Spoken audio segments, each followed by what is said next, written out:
Hi guys, nandito tayo ngayon sa old house ng Chinese. Papakita ko sa inyo anong mayroon dito. Mga sinaunang mga gawa nila ba? Yung bahay talaga nila kung ano. Kasi dito, bawat pamilya nasa isang compound ng isang bahay na may kanya-kanya silang kwarto. Sa isang buo, may kanya-kanya silang kwarto. Papakita ko sa inyo guys ha.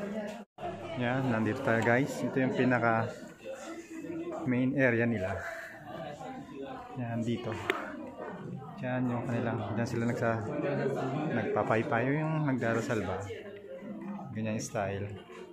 Yan dito sila nagsasalo-salo. Kwentuhan pag tumatanggap ng bisita. Yan, ganyan. Ganyan sila.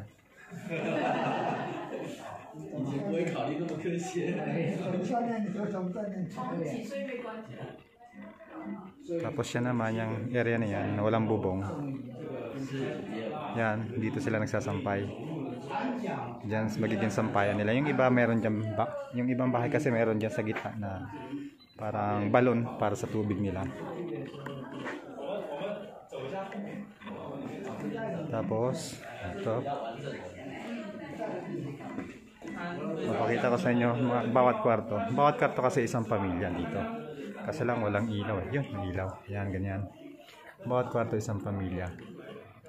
Yan, isang pamilya dyan. Kung may nag-aasawa na yung pamilya, dyan titira. Isang kwarto sila. Yan, ganyan yung style ng mga sinaunang bahay nila. Yan. Sunod. Dito naman tayo. Same din. Same din, ganyan din. Style, yan o. May panahian. Ganyan din, di ba? Isang style lang din. Basta't bawat pamilya may kwarto.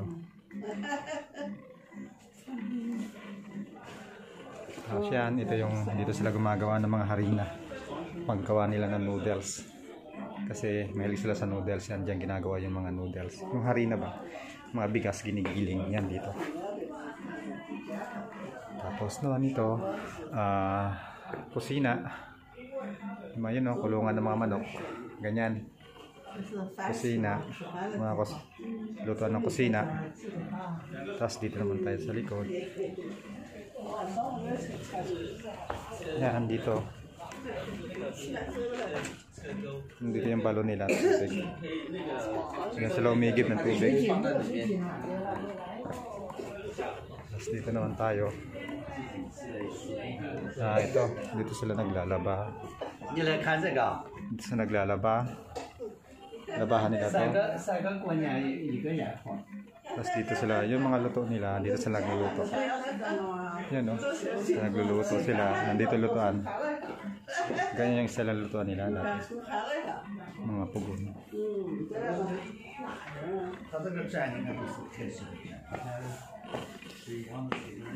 Dito naman tayo sa likod ng pinakatanggapan nila ng bisita.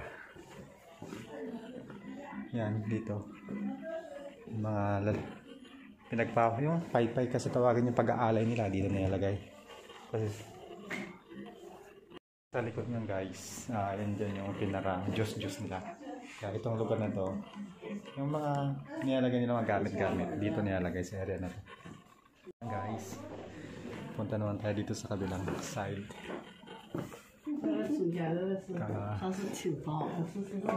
Yan o. Ganyan din style ng mga kanila. Mga kwarto. Ganyan lang style. Sa isang kwarto, isang pamilya kapag mag-aasawa na.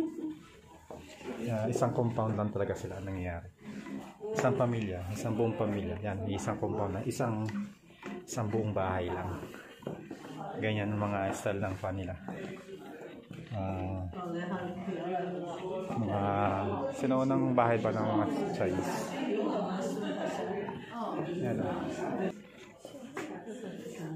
Yan, ganyan ulit yung mga bahay nila, diba? Tapos puro parehas lang naman. Yun makatira. Yung mga picture. Yan, ganyan. Sabi nung naririnig ko dito, sa mga bagong kasal daw, ito yung Ito yung yung kortina, yan ang kasal, sabi ng Chinese na naririnig ko. Sa mga bagong kasal, dito yung kwarto. Yan, dito sila natutulog. Nagha-honeymoon. Itong honeymoon nila sa mga bagong kasal. Sabi nung naririnig ko. Tapos, hindi ko alam kung anong tawag dyan sa butas na yan. Bakit may pinakataas pa. Siguro, hindi ko alam kung bakit may ganyan pa.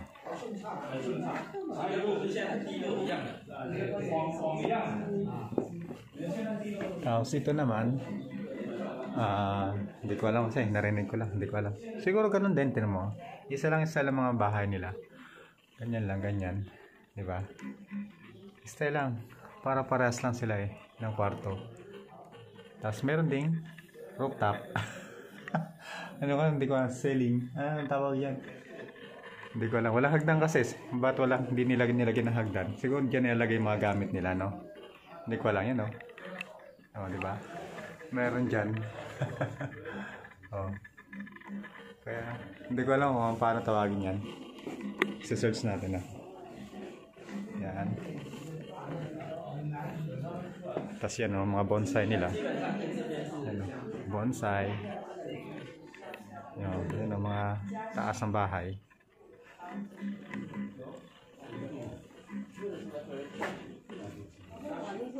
Oh. Tapos ito. Isang style lang din ng bahay.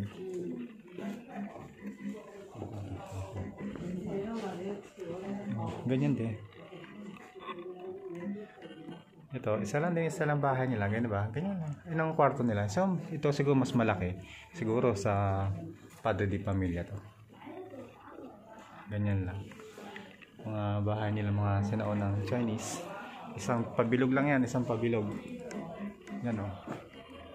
Isang ganyan lang, isang compound. Malaki siya. Malaki na sa kupa niya. Tapos may isang open space dito sa gitna. Para siyempre, pag taglamig, nagpaparaw sila dito. Ayan, mahilig din sila sa halaman. Kaso lang, mga bonsai.